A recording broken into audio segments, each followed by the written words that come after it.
नमस्कार साथियों, मैं योगेश कुमावत मैराथन क्लासेस जयपुर में आपका हार्दिक स्वागत करता हूं। दोस्तों, पिछला टॉपिक अपना चल रहा था विश्व के महाद्वीप, और विश्व के महाद्वीप में अपन ने एशिया महाद्वीप, अफ्रीका, यूरोप, ऑस्ट्रेलिया महाद्वीप के बारे में पढ़ लिया था। दोस्तों, आशा करता हूँ आपको समझ में आ रहा होगा। अगर समझ में नहीं आ रहा तो प्लीज़ कमेंट करें। तो दोस्तों, कल अपन ने इसके बारे में जनरल डिटेल थोड़ी बहुत देखी थी कि अमेजन नदी के बारे में पढ़ा था और एक पराना नदी के बारे में अध्ययन किया था। तो दोस्तों, आज अपन महाद्वीप दक्षिण अमेरिका महाद्वीप के बारे में विस्तृत अध्ययन करने वाले हैं। तो दोस्तों, बिना समय गवाए मैं आपके सामने हाजिर हो चुका हूं और चलो स्टार्ट करते हैं। इसमें दक्षिणी अमेरिका में दोस्तों, दक्षिणी अमेरिका की बात करें तो अगर क्षेत्रफल के हिसाब से बात करें तो दक्षिण अमेरिका का नंबर आता है चौथा, और जनसंख्या के हिसाब से बात करें तो इसका नंबर आता है पांचवा। वो कैसे? जनसंख्या क्षेत्रफल के अनुसार मैंने आपको बताया कि पहला कौन सा आता है। पहला आता है एशिया, दूसरा अफ्रीका, तीसरा नॉर्थ अमेरिका, चौथा साउथ अमेरिका। तो चौथे नंबर पे साउथ अमेरिका आ गया।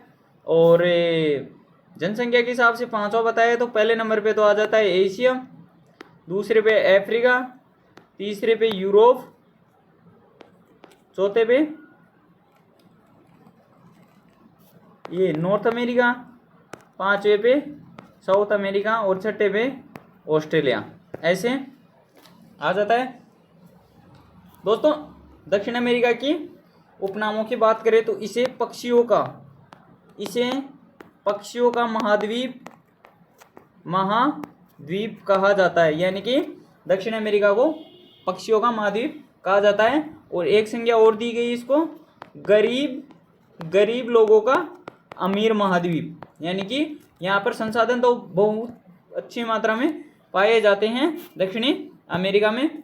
इसके बाद अपन बात करें तो थोड़ी बहुत मैप के बारे में अपन बात कर लेते हैं कि मैप के बारे में क्या है क्या नहीं है। दोस्तों, यहाँ पड़ता है वेनेजुएला। यह जो मेक्सिको की खाड़ी है इसके दक्षिण में पड़ता है, और इसकी यहाँ पर जो घास पाई जाती है उसे लानोस कहा जाता है। लानोस। तो वेनेजुएला में कौन सी घास पाई जाती है? लानोस। इसके बाद में एक देश पड़ता है यहाँ सूरीनाम। ये देश पड़ता है सूरीनाम, और इसके बगल में यहाँ पड़ता है फ्रेंच गुयाना यहाँ पड़ता है। और दोस्तों, अपन ने मैंने आपको बताया था कि यहाँ पड़ता है एक यूकाटन चैनल, जहाँ से उत्तरी अटलांटिक जलधारा ब्राज़ील ये मेक्सिको की खाड़ी में प्रवेश करती है। वह यूकाटन चैनल से होते हुए प्रवेश करती हैं, और यह अटलांटिक महासागर को मेक्सिको की खाड़ी से जोड़ने का काम करता है यूकाटन चैनल। इसके बाद अपन इसके पश्चिमी एरिया की बात करें तो यहाँ पड़ता है इक्वेडोर पड़ता है। और यहाँ पे जो एक कोटापेक्सी, ये एक ज्वालामुखी है कोटापेक्सी। ये है विश्व में सर्वाधिक ऊंचाई पर स्थित सक्रिय ज्वालामुखी। सर्वाधिक ऊंचाई पर स्थित ज्वालामुखी कौन सा है? तो ये है कोटापेक्सी ज्वालामुखी, जो इक्वेडोर में पड़ता है। इसके बाद अपन बात करें, एक है यहाँ पर पड़ता है इसके थोड़ा दक्षिण में अपन देख लें तो यहाँ अर्जेंटीना पड़ गया, ये पराग्वे, और यहाँ पड़ता है उरुग्वे। तो ये अर्जेंटीना, ये जो भाग है यहाँ पे पंपास घास के मैदान पाए जाते हैं। इसके दक्षिण में अपन बात करें तो यहाँ पाया जाता है पेटागोनिया मरुस्थल। पेटागोनिया का मरुस्थल दक्षिण अमेरिका में ही पाया जाता है। इसके बाद अपन बात करें तो ये है फोकलैंड द्वीप है, और फोकलैंड द्वीप को दक्षिण अमेरिका महाद्वीप से कौन अलग करता है? तो ये करता है टेराडेल फियागो जल संधि। टेराडेल फियागो जल संधि यह है प्रशांत महासागर को अटलांटिक महासागर से जोड़ती है तथा फोकलैंड को दक्षिण अमेरिका से अलग करती हैं। दोस्तों यहाँ पड़ जाता है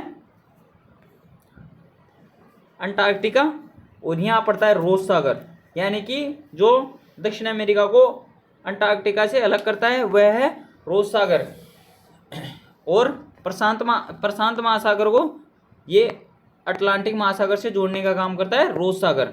इसके बाद अपन बात करें तो यहाँ से फैली हुई है एंडीज पर्वतमाला जो विश्व की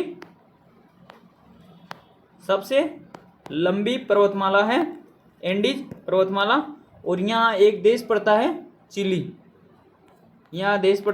चिली, इसके बाद अपन बात करें तो इसके ऊपर चलेंगे तो यहाँ इसकी एंडीज पर्वतमाला की और दक्षिण अमेरिका की सबसे ऊंची चोटी एकांकागुआ है, एकांकागुआ यहाँ पड़ती है। और इसके बाद अपन बात करें थोड़ा ऊपर चले तो ऊपर देखेंगे अपन तो यहाँ पड़ता है आटाकामा मरुस्थल, यह है शुष्क मरुस्थल है। इसके बाद अपन बात करें तो वेनेजुएला की अपन बात करें, यहीं से स्टार्ट कर लेते हैं। तो वेनेजुएला में एंजिल जलप्रपात है जो ओरिनोकी की सहायक नदी है, केरिनो नदी ओरिनोकी की सहायक नदी है, जिस पर एंजिल जलप्रपात बना हुआ है 979 मीटर। उसके बाद अपन बात करें जो कोलंबिया है, यहाँ पर सऊदी अरब के बाद सबसे ज़्यादा तेल के भंडार पाए जाते हैं, कहाँ पे? कोलंबिया में। और इसके बाद अपन बात करें तो इक्वेडोर में, मैंने आपको बता ही दिया कि इक्वेडोर यहाँ पड़ता है, इसके बारे में मैंने आपको बता ही दिया। इसके नीचे अपन चले पेरू और चिल्ली की सीमा पर टिटिका का झील स्थित है, जो सबसे ऊंची नौकायन झील है, जो चिली एवं पेरू के सीमा पर स्थित है। इसके बाद अपन बात करें चिली देश वह विश्व में सर्वाधिक तांबे के लिए प्रसिद्ध है। इसके बाद अपन बात करें, यहाँ एक देश है नॉर्थ अमेरिका का बोलीविया देश है, जिसकी राजधानी लापाज है, जो सर्वाधिक ऊंचाई पर स्थित राजधानी है। यानी कि विश्व की सर्वाधिक ऊंचाई पर स्थित राजधानी कौन सी है? बोलीविया की राजधानी है लापाज। इसके बाद अपन बात करें ब्राज़ील देश की बात कर लेते हैं। तो ब्राज़ील जनसंख्या के हिसाब से तथा क्षेत्रफल के हिसाब से सबसे बड़ा देश है। सबसे बड़ा देश कौन सा है? ब्राज़ील। इसके बाद अपन बात करें, जो ब्राज़ील में कॉफ़ी के बागान हैं उनको फजेंडा कहा जाता है। और यहाँ की सबसे बड़ी कॉफ़ी की मंडी कौन सी है? साओ पाउल। और यहाँ एक बंदरगाह है सेंटोस बंदरगाह, जिसे कॉफ़ी बंदरगाह भी कहा जाता है। इसके बाद अपन बात करें, ब्राज़ील के रियो डी जेनेरियो में प्रथम पृथ्वी सम्मेलन हुआ था 1992 में, प्रथम पृथ्वी सम्मेलन। इसके बाद अपन बात करें, जो अमेजन नदी है, अमेजन नदी अफवाह तंत्र के हिसाब से विश्व की सबसे बड़ी नदी है,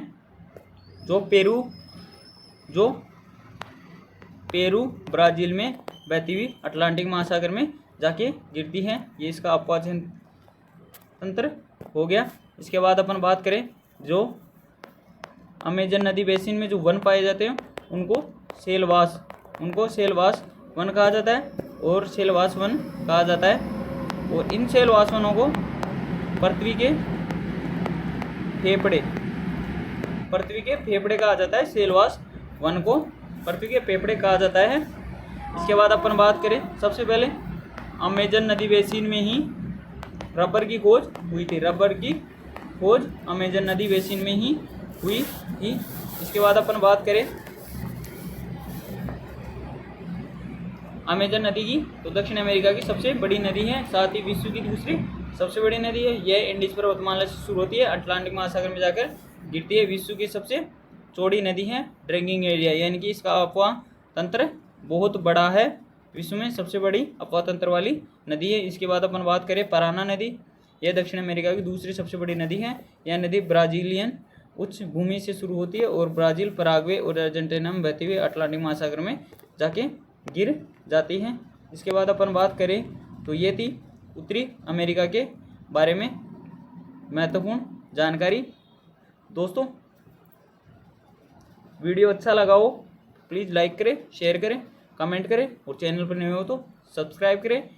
ये दक्षिण अमेरिका में जो महत्वपूर्ण टॉपिक थे मैंने आपको करवा दिए। मिलते हैं नेक्स्ट वीक की वीडियो में, साउथ अमेरिका के बारे में अध्ययन करेंगे। धन्यवाद।